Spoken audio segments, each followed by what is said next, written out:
One sec. I gotta do this on my phone. I hope that's cool. Yeah, it's fine, Vance. I'll wait. Yeah, I'll wait. Yeah, I'll wait. Okay, cool. It's not like I have anything going on. Okay, it's not cool. like I have anything going on. It's not like I have anything going on. Yeah. Yeah, take your time, Vance. I think this is decent framing. Not like I have anything going on. Okay, I'll wait. It's alright, Vance. It's okay, Vance. Take your time. You know what? Take all my time. You know what? Take all my time. Okay. Go ahead. I gotta do this on my phone. Okay, cool. I hope that's cool. You're not ready yet? It's okay. Don't be sorry. It's alright. Great. Yeah. Awesome. Okay. Great. Yeah. Okay, cool. One sec. I gotta do this on my phone. I hope that's cool. Great. I hope that's cool. Take all my time, Vance. Okay, cool. I think decent frame. Yeah. It's alright, Vance. You're sorry? I'm sorry. You're sorry? I'm sorry. This is what's wrong with the bro. Waste my time?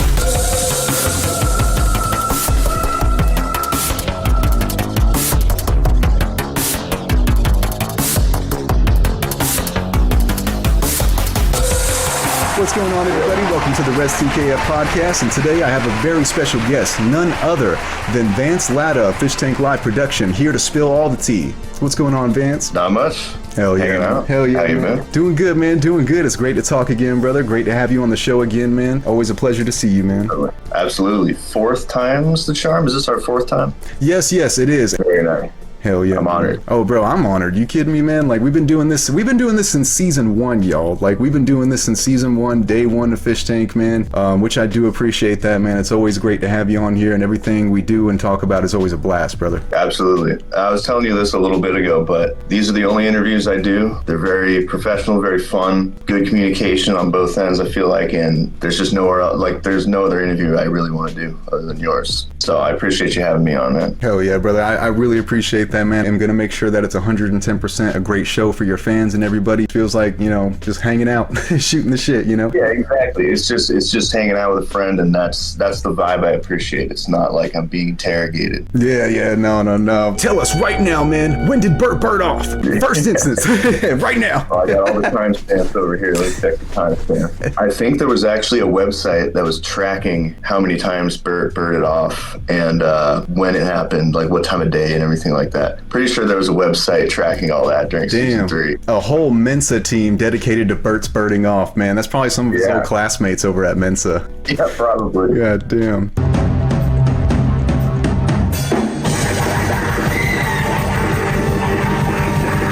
First off, what have you been up to, man, since season 3? Because I know you had 42 days of craziness and madness. You were up 24/7, man, live streaming all the time. Definitely on your feet a lot, doing mad work with production. What have you been up to, man? Because you finally got time to chill. Finally got some Vance time. Since season 3, nothing too crazy. I mean, pretty much the season wrapped. I flew home, and it's like mid-December, so I gotta get all the holiday shit dealt with. Getting gifts, and then like seeing family, and you know, still catching up with friends I haven't seen in months, and yeah, basically just a mad dash around the holidays. And then pretty much since like first week of January, I've just been kind of just relaxing, and for once not dealing with a bunch of stuff I got to do. A lot of music stuff, some film stuff in the works, and that's basically it. Working on any new projects other than music, like your new album, or you've been doing any prank calls maybe? Yeah, the prank call thing, I want to do them.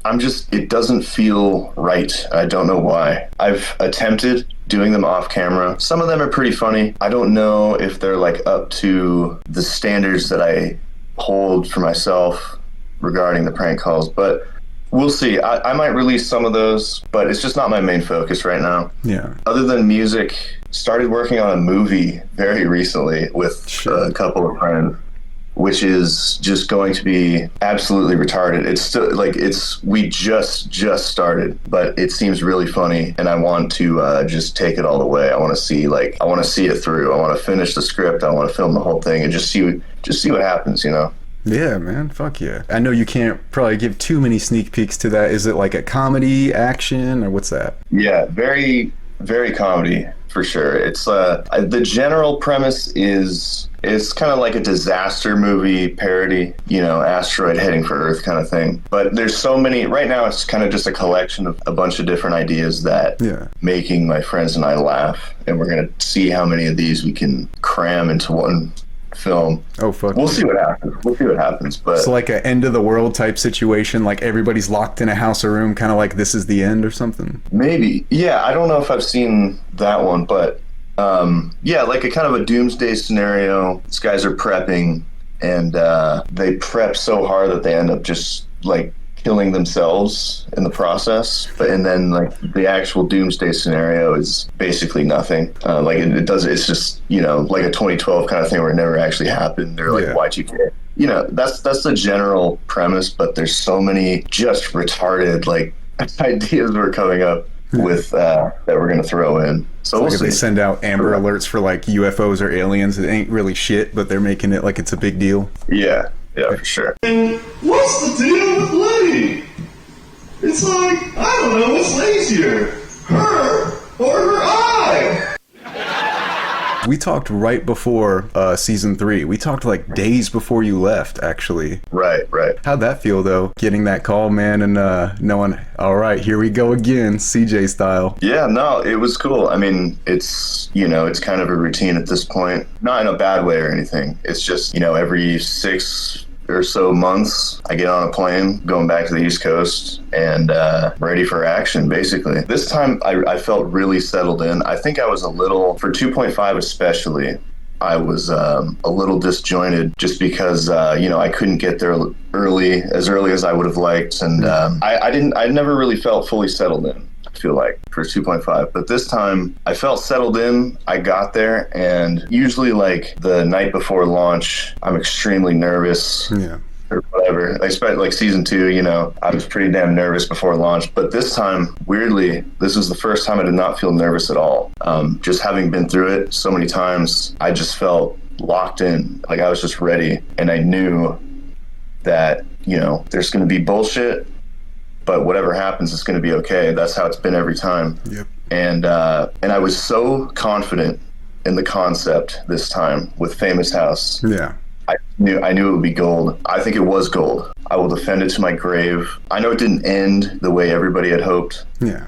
But I think this season had some of the highest highs. It had some of the best moments Fishtank has ever seen. Oh yeah, and we are definitely going to deep dive into a lot of those, man.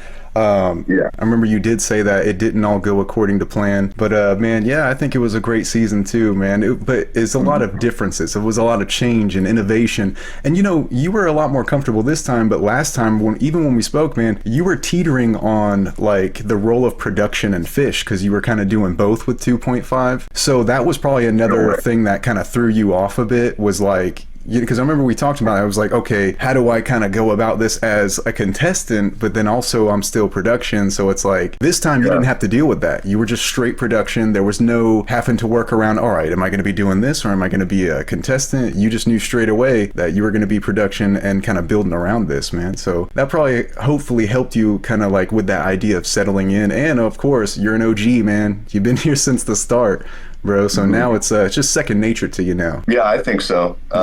I'd like to hope so.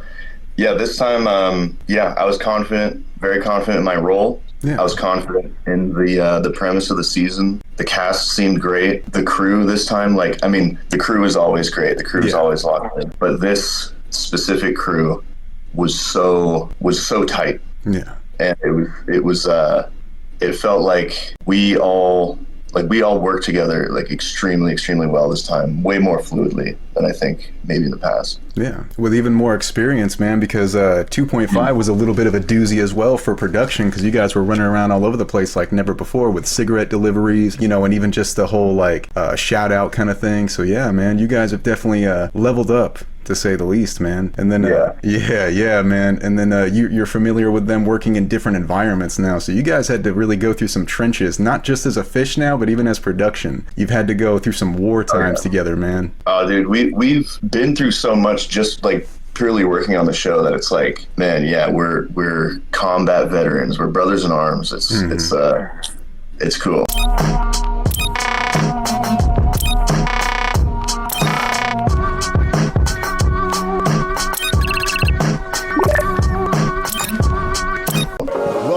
welcome to Famous House. Everything you see before you is yours. By the way, it's Fish Tank Season 3. It's not Famous House. So, Vance, Famous House, Fishtank Live Season 3, man. When did the idea of Famous House first arise? Who thought of the idea, and how did that flourish to be what it was? I was on a call with Jet, and he was just kind of giving me the rundown on the whole premise. They don't know it's live. They think they're on some regular reality show, which is kind of what Season 1 was supposed to be, I think. And, you know, they don't know that it's even called Fish Tank. It's called Famous House. Mm-hmm. So then they're not Googling the show beforehand. I was just immediately like, okay, this is going to be fucking gold. Like, there are so many bits we can run here. There's so much room for opportunity. If none of these people are fans of Fish Tank, like, we can tell them anything. There's still so much we could do if we do this concept again. And there were a lot of ideas that we didn't end up using, I feel like, but we don't even have to be ourselves. We can literally play characters. And, you know, we had G, we had Gay Ben. And then the lowly crew member of Jet, who this time wasn't the big director. He was just a guy. Yeah, he was just a guy. I think he kind of liked being off camera a little more this time. I think he kind of wanted to be in the shadows, not let the people upstairs know that he's kind of in charge here. Yeah. They'd be like, oh, Jet, can we blah, blah, blah, can we? He probably wanted less of that. Everybody bitching to Daddy Jet. Yeah. But they still, I feel like when they saw him, they didn't even like know his name or who he was or anything. But still, I feel like I remember times where they're asking him for stuff because they're like, oh, he's a black shirt, which means he's like a runner. He's just like a stagehand. Mm-hmm. So they're like, how can we get toothpaste or, you know, whatever it is. But no, those are the characters of the crew were super funny. Gay Ben is iconic. G is iconic. I loved the crew fights, like the staged crew members. It's not the fights. It's drama, man. It's Famous House. Yeah. We got drama here. Having these like unknowing contestants, like forcing them to watch us fight and just forcing them to sit in this really uncomfortable like tension was hilarious. Just going off of that, this like shooting scenes played into that a lot. Like that was probably my favorite part, like one of my favorite running bits of the season. And especially like this is what made the first 2 weeks so fun for me, I think, is that, you know, making these people shoot these ridiculously stupid fake scripted scenes, having them reshoot takes, feeding them lines like that. Yeah. And half the time they'd be like, I don't want to say that. That's not what I would say. It's like, no, you don't understand. This is reality TV, you know?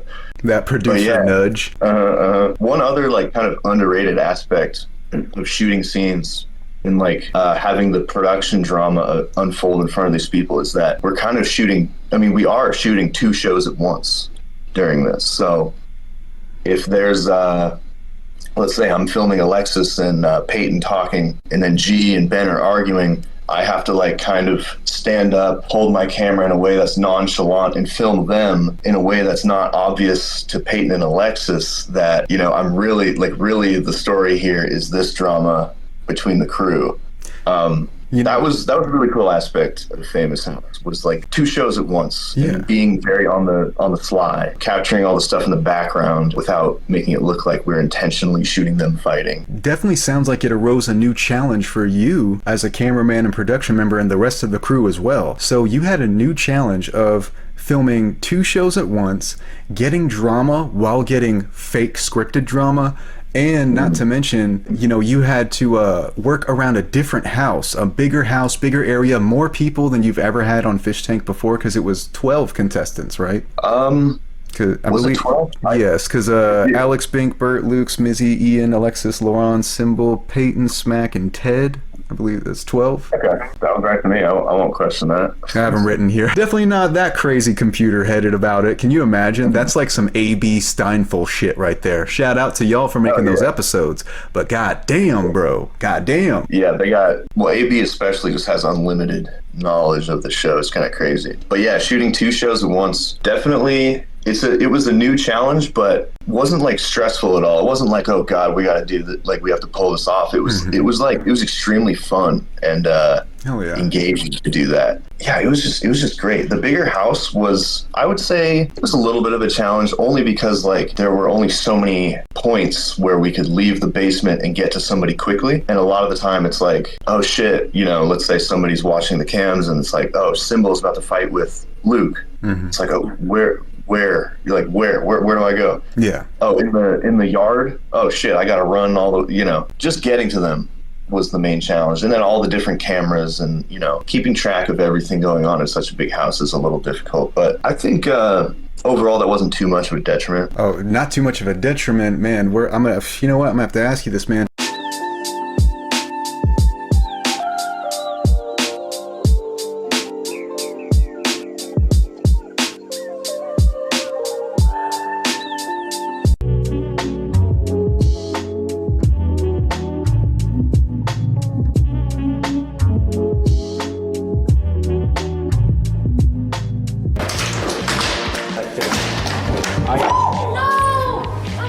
Vance, what was up with that cake drama, bro? You really come on, Vance. Vance, what happened, man? That cake situation was crazy, bro. What happened, Vance? What's up with the cake, man?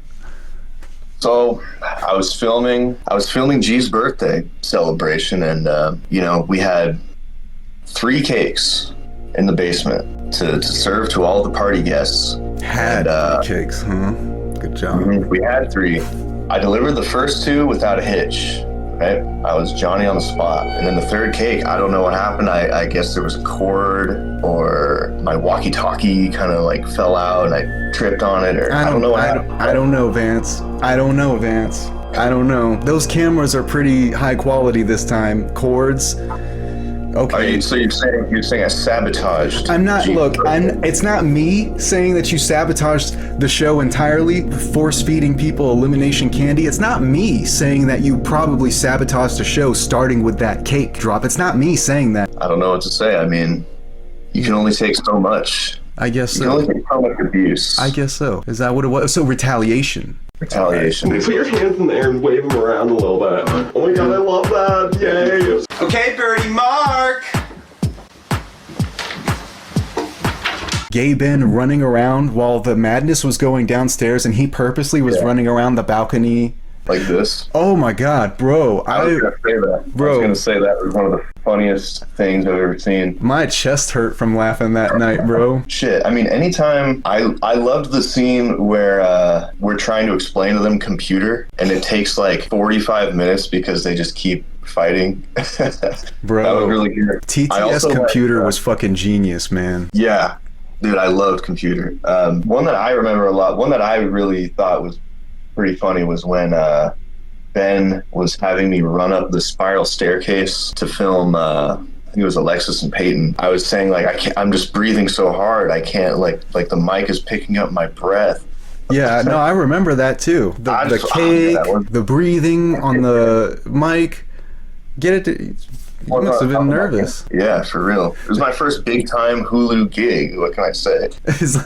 And you sat and knelt. Bro, they felt so bad for you. They were like, oh my gosh, they're so mean to Vance. Yeah. I remember them afterwards being like, man, Vance, rough day. Yeah, but I mean, he do be fucking up though. It might have been LaRon or something. It was like someone basically said he is kind of messing up though. I mean, the cake and then that scene, you have to be on it with production. Yeah, that sounds like a LaRon line. Oh yeah. He was fucking up though.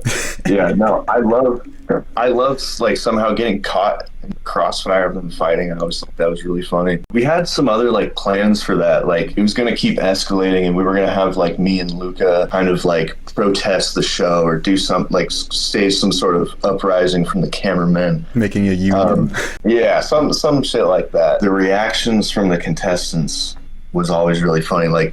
I think after the fall, I just remember I could hear the murmuring, and they were like, oh my god, Vance, it's okay, you're doing your best.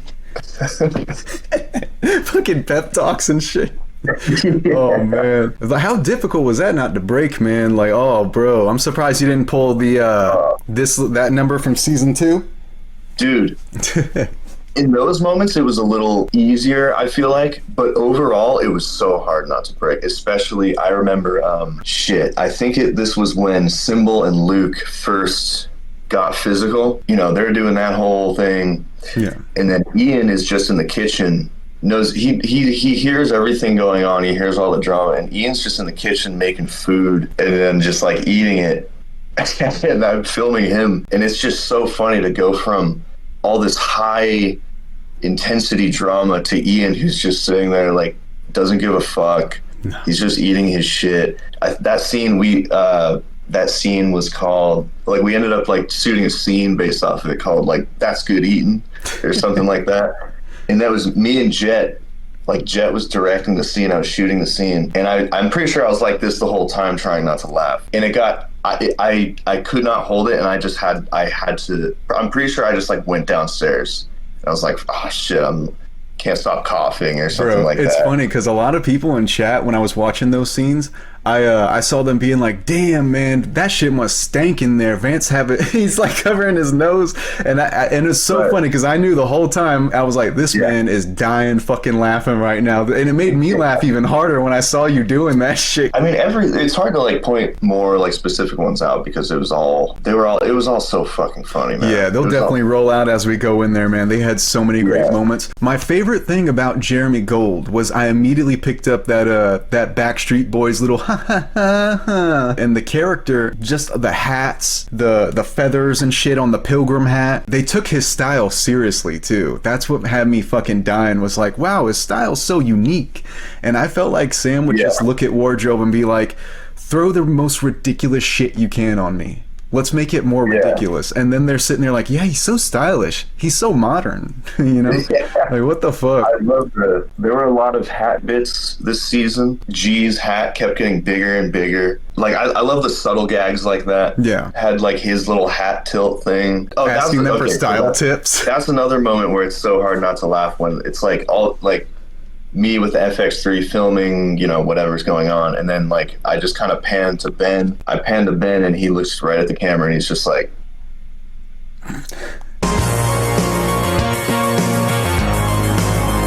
we had a very diverse crew and different people than we've ever seen on Fishtank Live before, because it used to be the ordeal was, let's not have fans, let's not have people who know about Sam or MDE or Fishtank. Now, it went from fans to just famous, hungry people. Because before it was like a Fishtank fan or MDE fan might not really give a shit about the fame. They might just, you know, they're there to have some fun, maybe see Sam, meet the crew, have a good time. These people were in it for a totally different reason. They gave no shits about Sam. They had no idea what Fishtank was. These are people who wanted fame. These are people who wanted to make it big in Hollywood. We've never had that in Fishtank before. Did you have a hand in the casting at all? And did you see any audition tapes or kind of have like a little bit of a rundown on everybody before filming started? Yeah, so I get a rundown like every time. I don't know if I saw any. I maybe saw an audition tape or two, but I did have one. I did cast Smaack. That was my one like contribution to casting. That was like my first kind of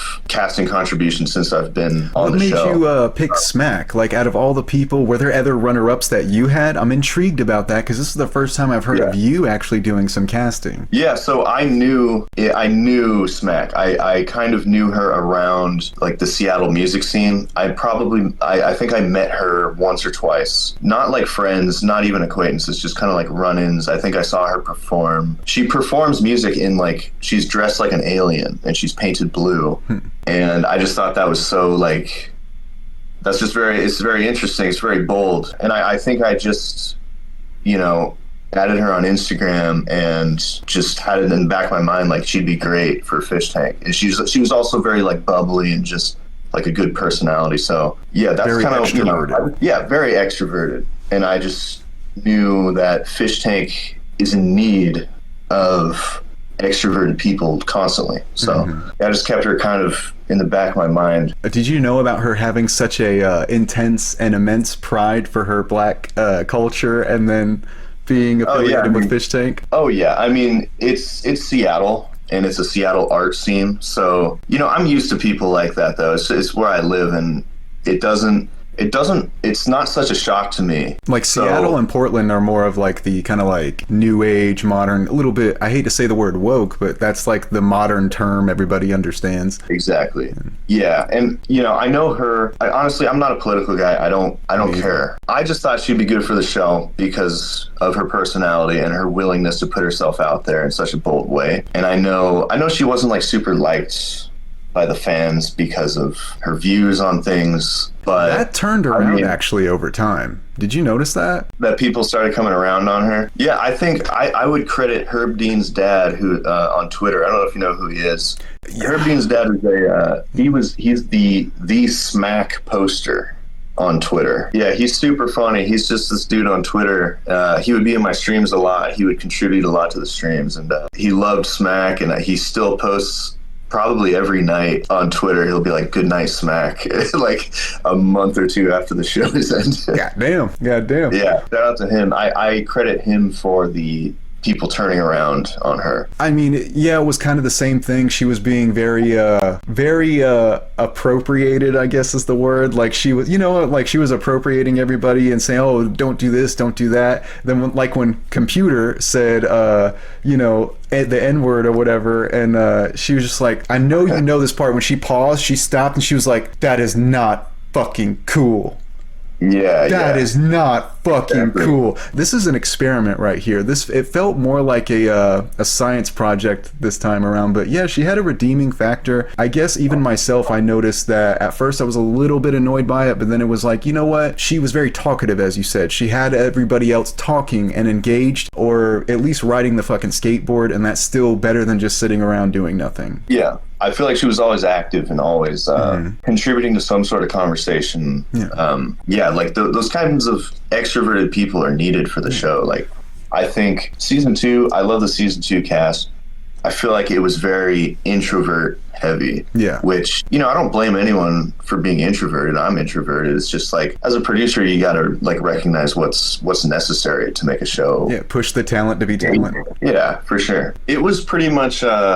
she was the first person that I contacted. I think we had like a slot that needed to be filled.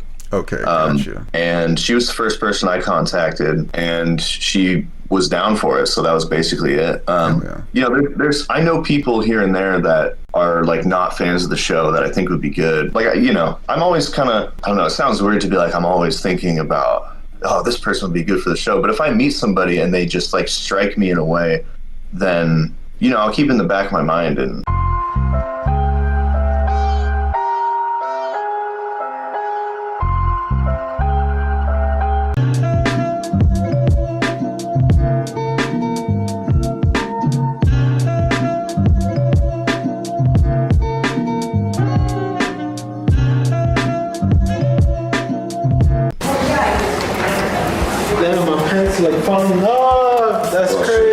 who were the most interesting fish to you out of this season? Ian was really funny in his first stint on the show. I know I already talked about it, but him kind of being that I don't give a fuck force vibe, whatever you want to call it, amongst crazier things happening was always so funny as a cameraman to just pan into. He was literally the eye of the storm. He was the calm point out of all the madness. Yeah, and it was just so, like, I don't think he cared about any of it, and I don't even know why he was there in the first place, to be honest with you. That man was just chilling. Yeah, but it was so funny, fuck, bro. Yeah. Hey, don't play like that shit, man. Hey, no, don't say that shit, man. Yeah. That's my people, bro. And, like, make you understand about that shit. You're not making sense. It's fucked up, bro. So you don't want me to say it because you don't want me to say it? Don't say that shit. I don't give a fuck who you is. Do not say that shit. Why is TTS telling me? I don't give a fuck, bro. Don't say that shit. Say that N-word. That shit is fucked up. Now, what do you guys think? Every single time you say that shit, you disrespect me. You're like dissing me and shit. So I take offense to that shit. You're Mexican, you're not black. He was really funny. He's like sleeping half the time, but even when he was awake, he was asleep, you know what I mean? Yeah, I was like, how high did this man get before the tank? It's like he's got a permanent dab in his blood. You know what I'm saying? I know what you mean, but it's hilarious, and he probably made me break and laugh more than anybody else on the show. Ian. Yeah. Oh wow. Yeah. Do tell. Man, I don't know what it is about him. It's just filming a scene, and like these other people are also into it most of the time, and then it's Ian's line, and it's just like shit. Like I don't give a fuck, man. And then there's always the curse of the second appearance whenever like a fish leaves and then comes back in the middle of the season. There's always the curse, the downfall. You see it every season. Ian had that with the N-word saga with Joe, which was also fucking hilarious. Like, it was. Agree with him, disagree with him, it doesn't matter. That shit was funny. Like, hell yeah. He is so funny. The fact that he had that altercation with Job, though, I mean, perfect. Like, the two chillest motherfuckers in the house, the two most monotone, chill, laid back, just having this like no energy argument. Nah, man, don't say that shit, bro. You can't. And then Job just, why? Well, who are you? All right, like both of them just so dead eyed. But it was one of those, you knew they weren't gonna fight or scrap. You know what I mean? Because they're just so fucking chill. Actually, Ian did it. And then Smaack got on him about it. And he said, nah, I don't give a fuck. And then he did the same thing to Joe.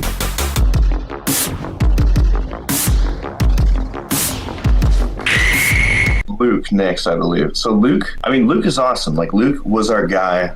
You know, Luke Valentine of Big Brother fame. Yeah, he was our plant from day one. We did the plant thing a little differently this time, though. Like, we never gave him direction. We never, like, pulled him aside.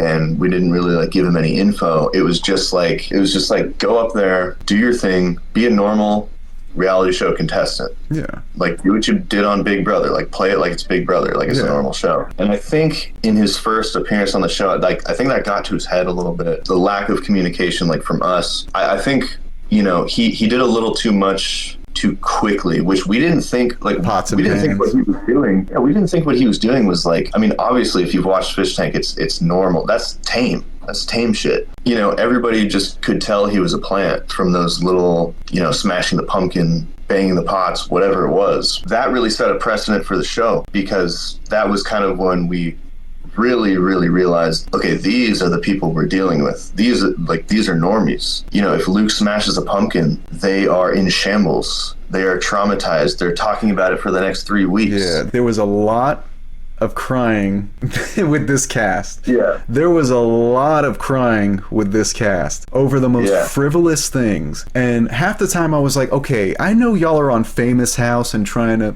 you think you're on a reality show, so I know they're probably playing it up a little bit. But even then it was like, all right, y'all, move on. Let's get to the next piece of content. Like, I was like, they crying again? Fuck. And as you said, they're in shambles with the smallest thing. The pumpkin thing was it was so strange to me, to all of us, that they were freaking out so much about this pumpkin thing for weeks. Yeah. For weeks they're freaking out. And it's like, I'm really glad to hear y'all say that. I thought I was fucking nuts, because even on Twitter, people were like, I don't know, Luke kind of lost it there, man. And it's just like, what the fuck do y'all mean? We've seen Frank pour old spilled milk on Taylor. I mean, that's the thing though, like, you know, for Fish Tank, that stuff is not unheard of. Yeah. Yeah. This is Famous House now, and these people, they're not going to let anything like that fly.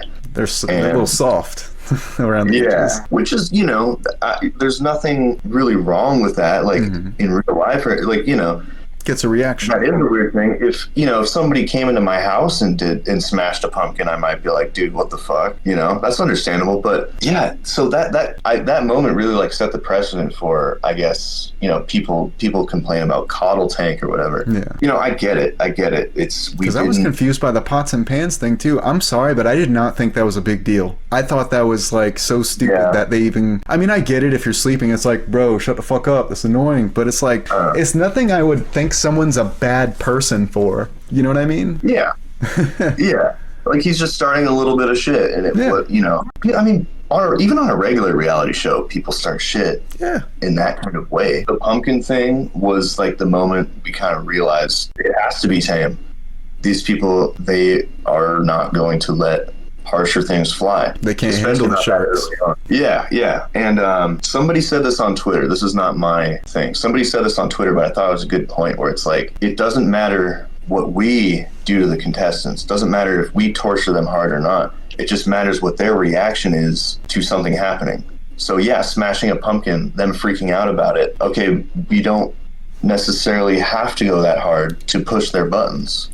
So, you know, it's kind of it's interesting. I know the fans wanted to see these people tortured pretty harshly, but it, you know, a lot of the time it wasn't necessary because they would be tortured by something such as smashing a pumpkin or banging pots and pans. Yeah, or computers, random little sayings. Yeah. After he left, we were still in contact. Like, we wanted him to stay. It was just we wanted to keep the trust of the rest of the contestants. And if they knew he was a plant, it could have gone pretty bad. Yeah. So we kind of had to let him go. And then, but we wanted him back. Like, yeah. He's a great dude. When he came back, it was like, okay, we can finally like see Luke at his full potential, I think. Mm-hmm. And he did great. He was super fun to hang out with on the Vegas trip. Yeah, just an always charismatic, always like fun to talk to guy. Yeah, and I think like coming back in, he had a little less pressure, which probably benefited him. And yeah, I mean, I feel like we'll be seeing him more in the MDE fish tank kind of sphere. Did you already knew kind of your idea and plans for Luke, or was it just like, we just want the extra controversy and Big Brother buzz with the hashtags that'll come with him? I didn't know that he was going to be on the show. I didn't know. Yeah. I had heard from Jet there's a Big Brother guy coming on. Okay. I didn't know it was specifically him until like not too long before season 3. But no, I don't think there was any sort of like agenda with him, or I mean, it certainly did like get some buzz going, which is great. Mm-hmm. And I think it kind of provided Luke with a redemption arc to kind of show, you know, I'm not a monster. You know, yeah. Like I think it definitely benefited both parties there. And I think I don't know, it kind of made sense. He was a fan of the show too, so really he knew about Fish Tank before. Yeah, I think he was like a pretty big fan of season 2, and yeah, it just made sense. And he was the only person that knew, I guess, other than Ted knew, but he was the only Binks kind of did as well, I believe. And Mizzy only knew because her brother, and then Binks said she knew from the start, but was just playing bullshit. So Luke was like kind of our only inside guy, I guess you could say, like the only technical inside guy. Your only spy that was official. Yeah. And we kind of wanted, like, I mean, I shouldn't say we kind of wanted, I shouldn't speak for everybody else, but it's nice to have one kind of person that can be the glue and one person that you can kind of rely on if you need like something influenced in the house. Yeah, someone to sway them, yeah, of course, without putting a target on themselves, yeah. Or putting a target on production, you know what I mean? Like, yeah, exactly. This is crazy. Can I start picking you up? Thank you, my favorite student. Thank you, my favorite student. Ted, I'm not sure what there is to say about Ted. I mean, he was a fan of the show. Yeah. About the show, it just got too obvious, and that was that. You know, as soon as we got him out of there, it's like, yeah, like, you know, you're a fan. I don't know. I don't have too much to say about Ted, to be honest. Next, we have to tread lightly with Ted because that's Burt's special boy. Because sweet baby bro. Yeah, his sweet little baby bro. You know, with his as Burt says, his tight little white. That's what you normally say. What you normally say about your sweet baby bro. Yeah, right. What were some of the things that gave him away to y'all, the production, that it was like, all right, we got to boot the guy, 86 Ted? So he said on camera would say things like, where's the mayonnaise in this joint? He would just say like fish tank references, like subtle nods to the audience. I think he would like look into the cameras and do some stuff too. But then he literally said TTS, which at that point nobody knew it was TTS. They just thought it was computer. And I know people argued, well, TTS is like a regular streaming term, but this guy is not an online person. Yeah. And that was kind of when the audience was like, okay, get this guy off. Like, he knows. Being woken up by pots and pans is not it. I hated it. I know Burt is amazing. I know, whatever it is, but I like highlighting the underrated people that aren't talked about a lot, maybe get overlooked, but people that had like great potential that just maybe didn't get as far. The underdogs. Yeah. I like Smaack. I think she's a great person, and she's great on camera. I saw a lot of negative stuff about her from the fans, And I am a little biased too, I will admit, because like she was my first contestant that I had a hand in casting. And I knew her a little bit from around Seattle. Not like I didn't really know her, but I probably bumped into her once or twice, followed her on Instagram. And then, so she was kind of like my, I'm biased here, but she was kind of like my horse in the race a little bit, because I wanted like my casting selection to like be a good selection. Yeah.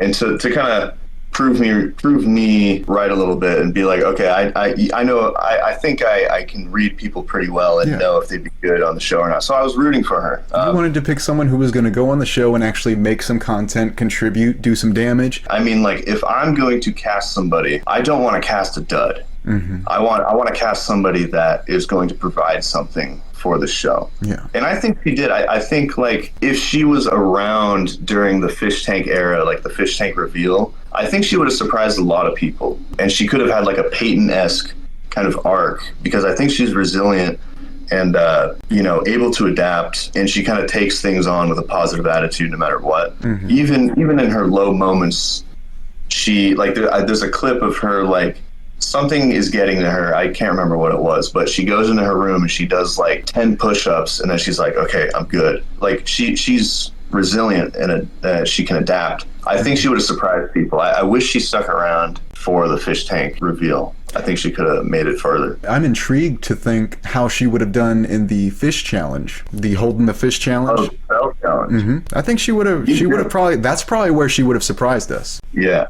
me too. Yeah, that would have been, I would have liked to see her in there, but I think we kicked her out right before that. Well, y'all didn't kick her out, right? Because she said, or they said family was actually trying to, that family was a little bit skeptical about what Fish Tank was.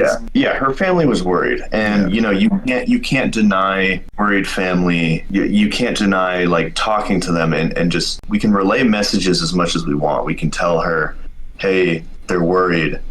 Are you okay? You guys gave her an ultimatum, or Jet did, and Jet and Ben basically broke it down like, hey, you can talk to your family. There's no problem with that. But the only thing is you void your spot in the competition. Because that's the rules. So he pretty much gave her the ultimatum on camera, so everybody, I think so everybody knew that he was being fair. You know what I mean? Because that's fair. Yeah, it's one of those things where it's like somebody's family is calling. And we are never going to deny that. Like if somebody's really like, I need to speak to this person, they're in danger. We will tell them. We'll be like, hey, your family's worried. Do you want to talk to them? You can if you want, but if you do, that is kind of, they can tell you anything, and that will impede like the integrity of what's going on here. You will have inside information. We cannot trust that they won't tell you everything happening. Right. Yeah, it's kind of just like, okay, if you're okay, if you want to tell them you're okay, we will tell you you're okay, but they cannot hear it necessarily from you. Like you cannot be on the phone, like, because they could say anything to you, blow up the whole thing. Is that why that rule was put into place? Because that actually was never a rule before, because now, unlike every other season in time, you had the new rules of no going downstairs, no entering the basement room at all, no even knocking on the door. What brought about that rule, and was it strictly just the risk of leaking information to the contestant, or was it more so that it would just become a little bit too frequent of an occurrence? A little bit of both, mostly because this is Famous House. This is not Fish Tank. So these people don't know what's going on. Their family, whoever's watching, they know what's going on. They know they're being, pranked or whatever. They know they're not on Famous House or on Fish Tank. So like that rule had to be implemented because of that element. We couldn't have anybody finding out like what is actually going on here. It would ruin the integrity of the show. It would ruin like the whole premise that we had worked so hard to build up. So yeah, it had to be implemented. And it becoming too frequent, that's another thing. It's, as soon as we bring someone into the basement, there's all these monitors of everything happening. There's the live chat. If they came into the basement, they would see all that. Giving the contestants too much of a break from the show breaks the immersion a little bit. You don't want the contestants to feel a little bit too much in control as well. You want them to know their place and remember, like, hey, you're not the one running the show. We're the producers. We're the production. For sure. There has to be that kind of dynamic. That it can't be just, if I want to go downstairs, I am going to. You know, that's not how it works. Set some order in this goddamn house. Yeah, and I think people don't like watching that. Like, I think people hate to see when that happens. Yeah. And we have cameras running down there all the time. Mm-hmm. And that's good,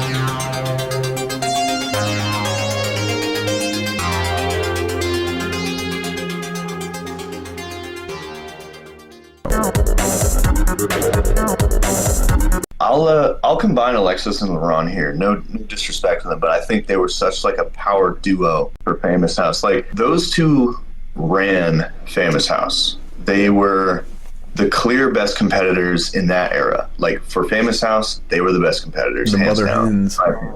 Yeah, they controlled everything. They had everybody in their pocket. If they wanted a certain outcome, they were going to get it. Mm-hmm. And I think that if the Famous House thing and voting continued through the whole thing, I think they could have been the final two for sure. I think one of them would have been the winner if we kept the voting, kept Famous House. You know, and I think LaRon especially was a great social player. And I know fans didn't really like him, but he was funny on camera. Like, you know, he always gave me something good when I was up there with the camera filming him. He always gave me something good. I think he should have stuck around too. It got a little too crazy for him.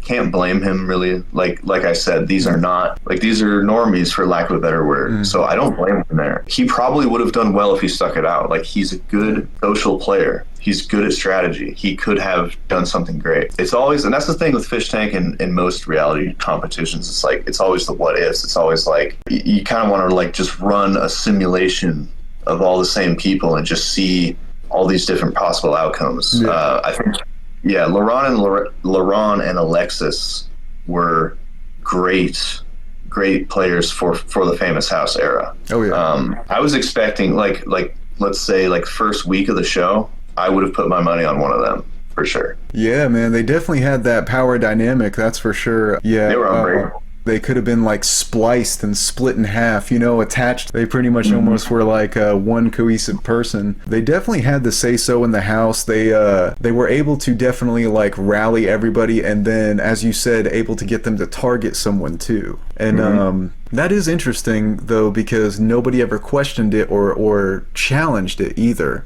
up until the reveal. Yeah. You know, so that was interesting. I think the only one that would have, I can't really say he challenged it, but the only one that gave them issues or complications was Simbal, because Simbal was pretty much like the house villain, you know? Yeah. Yeah, definitely an interesting dynamic. With LaRon and Alexis, I did think, I kind of knew when the reveal happened that Alexis, I was like, I just do not see her staying for Fishtank, for like actual Fishtank. I think that shit would break her. Like, I mean, like crying, bawling her eyes out type shit. LaRon, I think it's just so overwhelmingly shocking. Nothing like he's ever experienced before. No, exactly. It's just not what he's accustomed to, and I'm sure he's watched reality shows, and it's a total flipping over of what he knows about reality competition. So yeah, you can't prepare for this shit. Yeah, so I get it from his perspective. Yeah, I mean, we tried to put him at ease after the reveal for sure, but I mean, you know, it's hard to say. Like, if anyone else was in that situation and they didn't know what was going on, it's hard, you know, would you have done the same? It's hard to say. Yeah, it's hard to say. But to me, you know, I kind of get it. Yeah, because their intentions were, they were there to be on a reality show and get famous and probably like network and do something with their career. They didn't think that they were just going to have some goops and gags. Yeah. And, you know, they don't know anything about Fishtank. They don't know if this is just a total scam. Yeah. So, you know, it is what it is.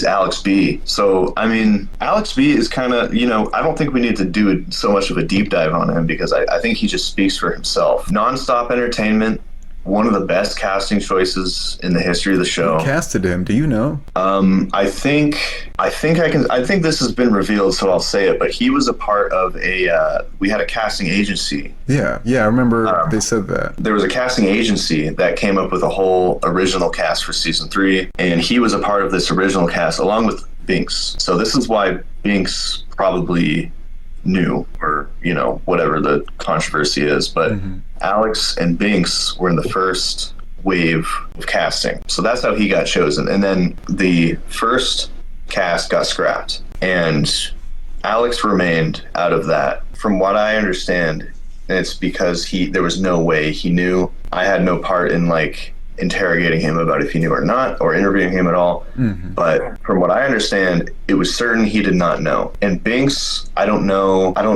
if it was determined if she knew or not, but I think they just thought she was an interesting person, and it's harder to find women to do the show, to be real, and she was an interesting woman. So, but yeah, that's how Alex was chosen. But yeah, man, just nonstop entertainment, nonstop energy. I bet seeing his audition tape the first time, you guys were like, we struck fucking gold, man. Yeah, I never saw his audition tape. I heard about it though. I was described it. That notorious, huh? And I guess so. What I heard is that he was in a Golden Corral like buffet and was like doing the interview in front with like people dining around him, and he got on his hands and knees and was like begging to be casted for the show. Oh God. Please, man, I'll do the best jobs you've ever seen. I'll be great for the show, man. I will never ever disappoint you guys if I get on this fucking show. Good Alex impression though, man. That shit. In my mind. I can picture that in my mind. So that's how he was chosen. But incredible casting choice, and one of the better characters we've had for sure. Oh yeah. I mean, from Alex's style to the way he sounds with his voice to his whole cadence. Yeah, I can't believe that he is a real person in a good way. Like, I'm not talking shit or anything. Yeah, just I can't believe people can be like that. And same with Burt, you know. Yeah, for both of them, I thought I was okay. Are they putting on an act? Like, is Alex acting or something? But then it's like it's so authentic. Like, he just won't stop. He'll never stop talking. And if you get a sentence in, he just brushes right past it. You can repeat the same sentence, he'll brush right past it. Like, it just goes in circles and circles. Like, you can't really get something into his head. It's difficult too if you can. Fucking like you're believing that. Stop! Okay, next, Mizzy. Okay, Mizzy is I like Mizzy a lot. I think she was similar to Simbal, like kind of that constant villain in a woman's form. Like she was the woman villain this time. Similar to a Letty a little bit, but different, but very different. Her way of instigating was very kind of like subdued. It wasn't so aggressive. It was kind of like a subdued manipulation. I thought she was really entertaining, and we thought for certain that she knew about the show, and she knew it was live, and she knew all this stuff. Her brother did. She confirmed that her brother knew. Yeah. Her brother knew, and that was another we thought maybe. But no, I thought she was a good player. I thought she had a good chance of winning, especially early on. I thought she might be. You know, the first three that came into the house, Alexis, LaRon, and Mizzy, I thought those three were like, I thought it would probably be one of them. And like the first week, I was like, it's got to be one of them. Yeah, you're pretty good at gauging those things too, because I remember you were pretty spot on with season 2. Yeah, this time was different though, because like, so different. Everything got flipped on its head a little bit. It's like in Famous House, one of those three definitely would have won, or perhaps Binks as well. Binks was good at Famous House too, but then Fish Tank comes and it's like, well, then it has to be Alex or Burt. You know, one of those, like, they're the most bombastic, entertaining people. So in terms of Fish Tank, it was like, it has to be one of them. So it was kind of, I never really had a good pulse on like who I thought would win this time. I felt like, because everything kept changing, and the premise of the show was changing. But it was cool. I liked that too. I liked the unpredictability of it. Yeah. But Mizzy, Mizzy's great. Mizzy, people hated her as well, and then as soon as she leaves, they love her, right? Oh, yeah. Typical. She was pulling some Like views on her streams and her videos those first couple of weeks. Yeah. Yeah, I think she's doing pretty damn good with streaming. And I know, I honestly, like, I've just came home, all the holiday shit. I haven't kept up with, like, what's been going on with this cast post Fish Tank, but I think she's doing pretty damn well. I'm happy for her. I hope it continues. I think she's great. Simbal. Oh, before we move to Simbal, so actually, funny enough, there was a PewDiePie and Cinnamon Toast Ken collaboration, and they're watching Darman videos, right? And there's or some kind of Darman-esque video, and there's one that Mizzy's the star of, and she plays a wife who does a Amber Heard turd shit on her husband's bed right after that Johnny Depp trial was going on. It was like during the heyday of that trial. Yeah, that is funny. I people were telling me about the Darman thing. I didn't know what Darman was or anything like that, but yeah, that was funny to find out. And then, like, she had her own show too. Oh wow, I didn't know that. That's hilarious. Was that called Life Is Mizzy? Yeah, I think it's just called Life Is Mizzy. Oh man. I gotta check that out. Like, the more I think about it, the more I think Mizzy's like a combination of Sylvia and Letty, you know? Gameplay wise, like, maybe a little more Letty, but like personality wise, like in art, music, and all that stuff, like maybe, a little Sylvia. Yeah, she was a good contestant.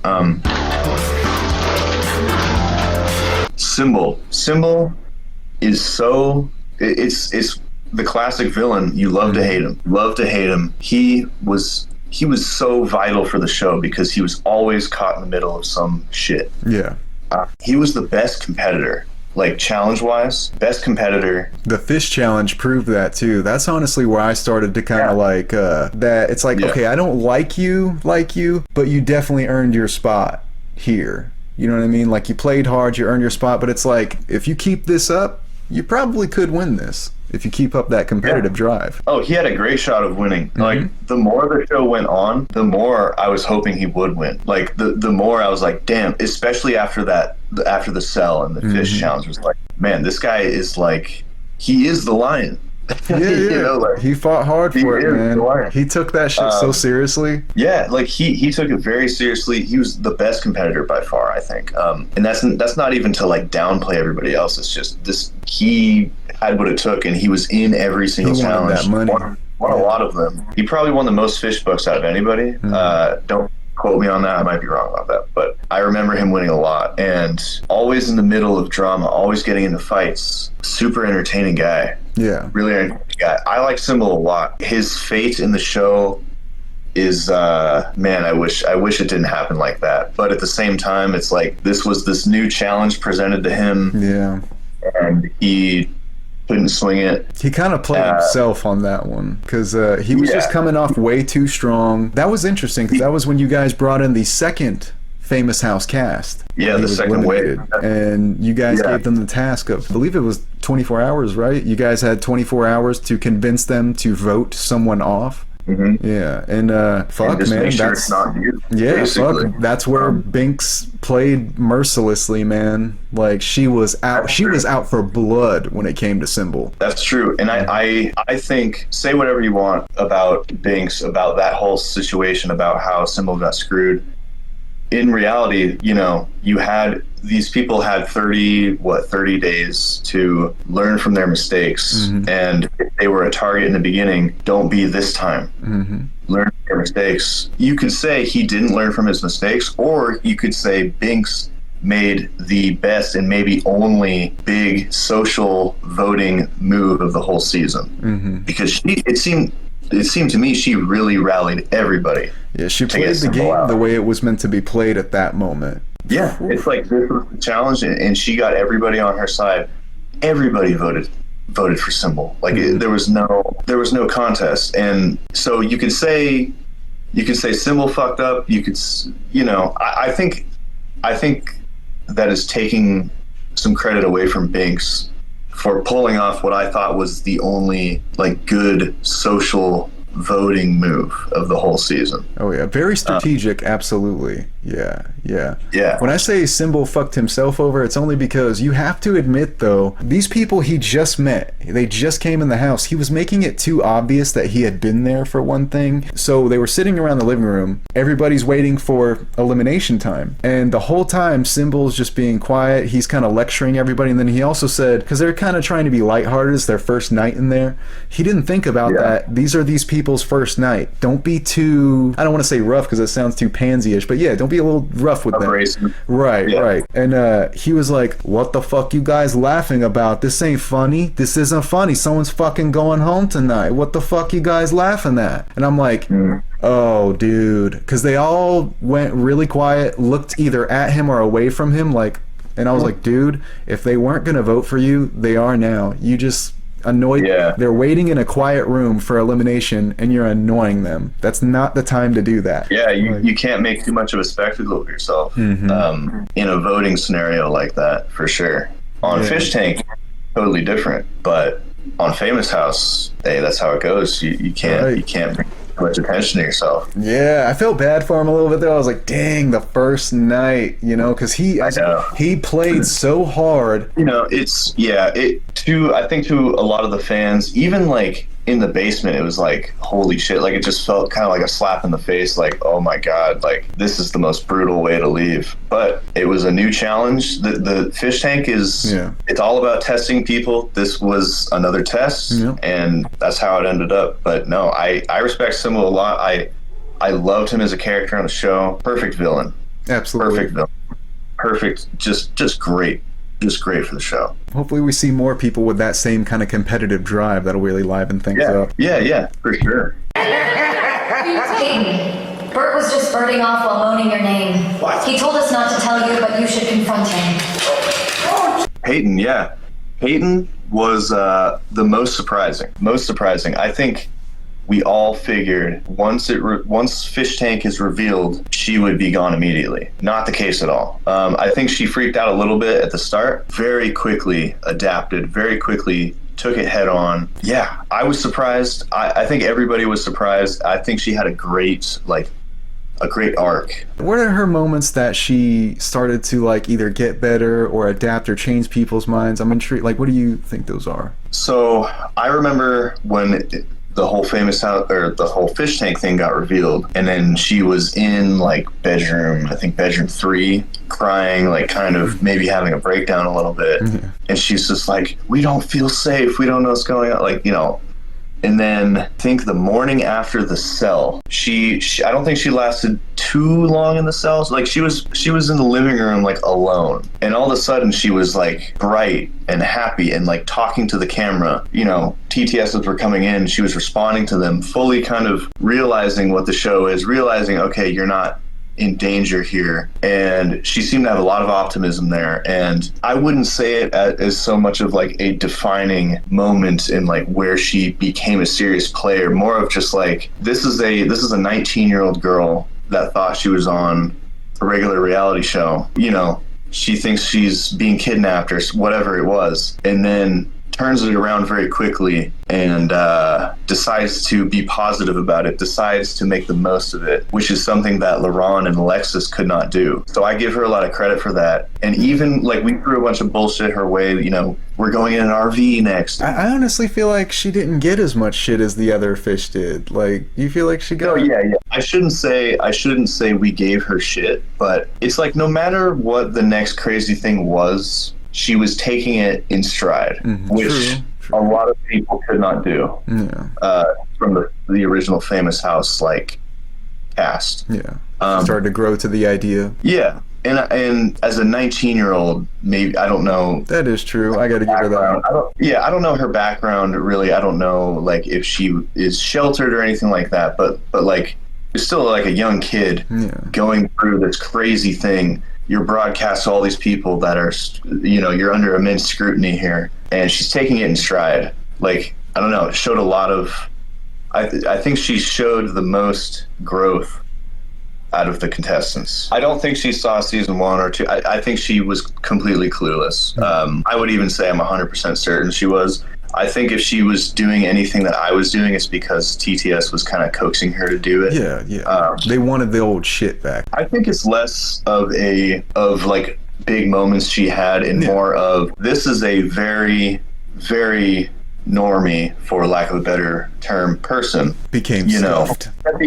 Became hardened by this, big challenge. And I understand that a lot more. It's more to me, from what I understood and what just from watching and seeing what was going on, it was less like, compare her to the rest of the cast. Like, okay, let's say, so when Famous House was revealed, everybody at this point is a normie pretty much, except for Mizzy.